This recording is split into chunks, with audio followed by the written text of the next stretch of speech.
Hello mga kananay. So for today's vlog ay naisipan nga namin ulit na mag-boodle fight. So since araw naman ng Tiangge, madali lang makahanap ng mga seafoods na gusto naming ihanda para sa kakainin namin mamayang tanghalian. Kung napapansin nyo nga minsan, bakit sa tanghalian lang ako nagluluto? Kasi usually sa amin, umagahan at hapunan, parang simple lang pwede nang lutuin. Pwede na magprito-prito dyan, basta may itlog, daing o kaya leftover na ulam kahapon. Ewan ko ba, pero pag tuwing tanghalian, doon kami nagluluto ng ulam.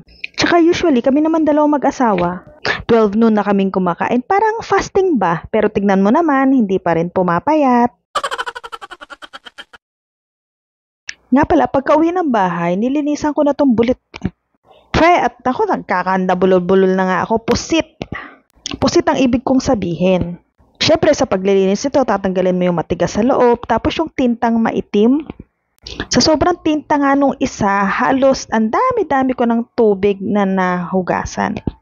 Tapos yan, naghiwa naman ako ng kamatis, sibuyas, nilagyan ko ng konting asin, konting betchin, at paminta. Ayun yung ipapalaman natin sa loob. Bali, dalawang malaking pusit nga pala itong nabili ko sa palengke na ang halaga nito, nako, 350 na. Tapos bumili din ako ng 1.5 liempo. Binabad ko lang siya sa Coke, magic sarap, asin, paminta, at konting betchin na rin. At bumili rin ako nito mga tilapia, siguro lagpas 1 kilo to. Ang sabi ko nga, di baling malalaki, basta marami kaming makakain. Minsan kasi di ba yung malit parang hindi siya malaman, tapos hindi pa mataba. So okay na to, sulit na rin to. So habang hinahanda ko nga yung mga lulutuin namin, ay tinawag naman ako at meron daw akong delivery. Yun pala, ito yung empanada na in-order ko kahapon sa mga pinsan ko. Ilalagay ko na lang dito yung Facebook page nila kung gusto nyong umorder. Ang gusto ko nga pala sa empanada na to is malalaki at siguradong bagong luto pa na i-deliver sa inyo.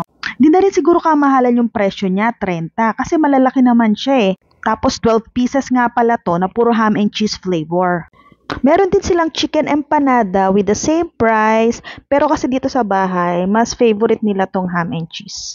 Yan na nga, umpisa na natin mag-isa. Di ko na masyado i-focus dito kasi na-vlog ko na dati to kung paano ko lutuin yung buttered seafoods natin.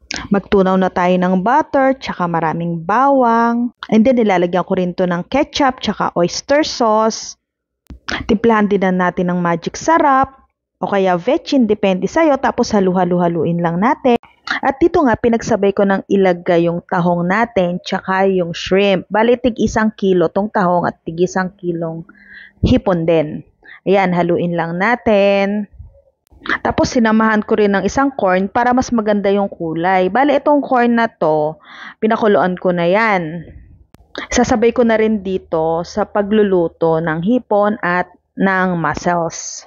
Tapos kanina nga pala may natira din akong Coke dun sa nilagay ko sa liempo. Kaya sinama ko na rin dyan. O tignan mo naman, di ba? Ang ganda-ganda na ang kulay. Nilagyan ko rin siya ng malilit na alimango. Pre-cook na kasi yun, kaya sa huli ko na lang siya nilagay. Hindi nga lang nasama sa video na to. At eto nga ang sabi ko, baka medyo kulang yung hahanda namin. Kaya nagpadagdag pa ako ng 3 pang tilapia. So bali, 6 na tilapia tong pipirituhin. So ayan, inumpisahan ng mag-ihaw ng liempo ni Ate Gina, habang ako naman ang nakatoka dito sa pipirito ng mga tilapia. So habang piniprito ko nga itong tilapia, sinabihan ko naman si Joy na kung pwede ay hugasan niya na itong mga nabili kong talaba. Mga 1.5 kilo to. At ang tanong pa nga niya sa akin, bakit daw may boodle fight, ano daw meron? Siguro daw kasi 3 buwan na siya dito sa amin. Kaya ang pabiro ko naman, tatagal ka ba? Eh kami ba, tatagal ba kami sa'yo? Pero joke lang yun, syempre. Bumili rin nga pala ako ng lato or arosep ba tawag dito? 50 pesos to, 1/4 daw.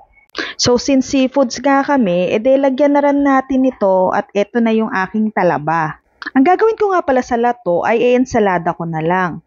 Kaya naghiwa ako ng kamatis, sibuyas, tapos may natira ako kahapon na pipino sinama ko na rin doon. Tapos lalagyan mo siya ng suka, asin, konting sugar.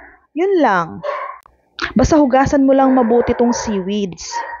Kasi yung tangkay yata nito, yun yung binabanlian. Pero dito sa mismong lato na to, hugas lang na mabuti.